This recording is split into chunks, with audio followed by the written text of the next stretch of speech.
There is a question from Dr. Vipin, how Sakshi is subtle mind looking at the objects. And he has asked question from Vijnana Bhairava and Buddhism. The question says, the Sakshi, finally mind has to be tricked into believing or tricked into enlightenment. The Vedantic approach is not about trick. Vedantic approach is direct realization, where the truth has to be understood, and with that understanding, the mind becomes silent. There's no trick, or there's no tricking the mind into something is there. When the mind is silenced with jnana, mind becomes no mind. So that is the approach of Vedanta. So Vedantic approach is about inquiring into truth.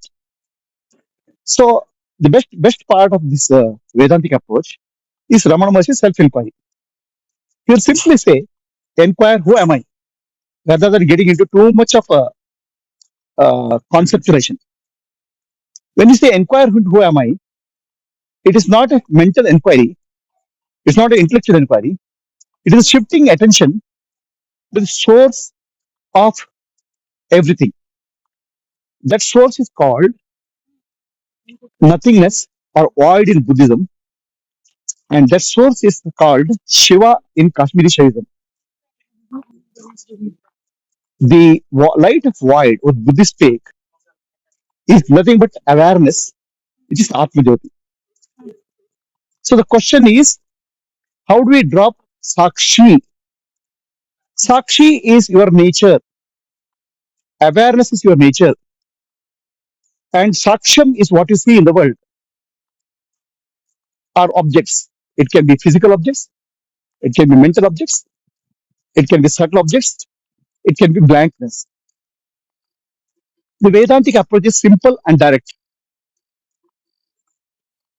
The Vedantic approach involves understanding mithya nature of the world, mithya nature of experiences. The clear understanding of mithya nature of experiences will free the Sakshi from the mind, mind becomes no mind. So that is the solution given by Vedanta. Understand the mithya nature. The blankness, what we see, is absence of objects, but still it's an object. The blankness appears sometimes and disappears sometimes. So what appears and disappears has no existence, not real. With that understanding, the Sakshi becomes free. So Vedantic approach, we have to use the discrimination, not tricking the mind into enlightenment. Discrimination is Atma, Anatma Viveka, Nitya, Anitya Viveka. Sharply applied, the intellect will come to conclusion, the blankness is just an appearance, it's not real. Then intellect is still there. Intellect part of the mind. So intellect understands that I can negate the object as mithya. Then subject called me also is not there, is mithya. The subject called me, the intellect, has no role to play after mithya nature of blankness is realized. The intellect becomes one with the existence, sat aspect. So in that Satchidananda, the self is realized. The Satchidananda is the clear light of void, awareness, Atma Jyoti. The question is, what is void? Void means no thing, nothing, where there are no objects, including the objects like void, objects like blankness. So there are no object only. There's a pure subject. It's called para. It's called pure awareness, or Brahman, or Shiva in Kashmiri Shaivism, or Parashiva in Kashmiri Shaivism. So that is the meaning of void equivalent of void in Buddhism. So can we say this? So the example of void we can give deep sleep. In deep sleep, there is emptiness, there is nothingness. That void is an example of void. But that deep sleep is not considered as realization because in deep sleep, there's no concept of ignorance or knowledge. The ignorance and knowledge comes in the waking state. Ignorance of the waking state has to be nullified with knowledge of Nitya Viveka, Atma Viveka, as per Vedantic terminology, or inquiry into the nature of self as Ramana Maharshi. If you want to go by Buddhist approach, you have to seek, you have to understand everything in the world is anicca, including the void. So that's Buddha. That's called anicca. It's called what is it? Yeah, everything in the world is temporary. Everything in the world is emptiness. So that is the understanding of Buddhism.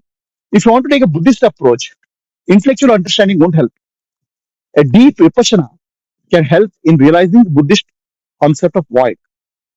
The Buddhist you have to spend a lot of time in vipassana meditation to understand the anicca or the temporary nature of the world and no self nature of the world. So realize the void using Buddhist approach.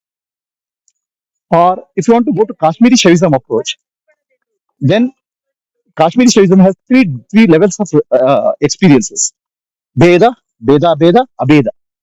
In Abeda, which is actually the teachings are three types: Anupaya, Shaktopaya, Shambhopaya. Get the teaching of Shambhopaya from somebody, realize the truth in Kashmiri Shaivism way. We take a Vedantic approach where Nitya Nitya Viveka, Atma Atma Viveka leads to realization. Vedanta is very clear. Search for truth. There is no tricking of the mind into anything. When the mind understands the truth directly, mind becomes no mind.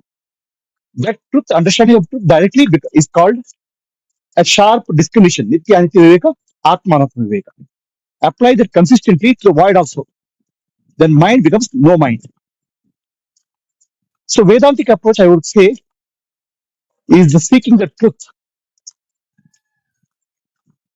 The seeking the truth will free Sakshi from the mind. And Sakshi is one with Brahman. This realization happens. See, actually, whether it's Kashmiri Shaivism or Vedanta or Buddhism, all tell the same thing. They are all telling same in different ways. The void in Buddhism is Brahman in Vedanta and Parashiva in Kashmiri Shaivism. But they take different approaches. These different approaches are sadhana, spiritual practice. Vedantic approach is nididhyasa. Kashmiri Shaivism approach is what we call grace. Kashmiri Shaivism has three approaches: Veda, Abeda. In Veda, you learn puja and all. Veda, you learn breathing energy practices and chakras. Abeda, you learn total surrender. So Kashmiri Shaivism realization you have to approach a Kashmiri Shaivism master. Get a deeper initiation into Veda or Sharanagati. So what happens is these texts write the experience in their own language. The language, what is written in the text, is far from realization which you can have based on the direct teaching from the master. Similarly, Buddhist teaching is you have to learn from a Buddhist master. He will teach you vipassana, 10 days, 20 days, 30 days of vipassana. He will give a clear understanding of temporary nature of the world and no self nature of the world. The no self nature of the world leads to clear light. Similarly, Vedantic teaching, you have to understand from Vedanta master, who will give Nitya Anitya Viveka, Atma Anatma Viveka. This Nitya Anitya Viveka and Atma Anatma Viveka has to be applied in Nididhyasa to realize Brahman. So these three approaches are different, but the truth is same. The questions, the explanation in the text is far removed from the reality because they can only be pointers. The teaching has to be got from the realized masters.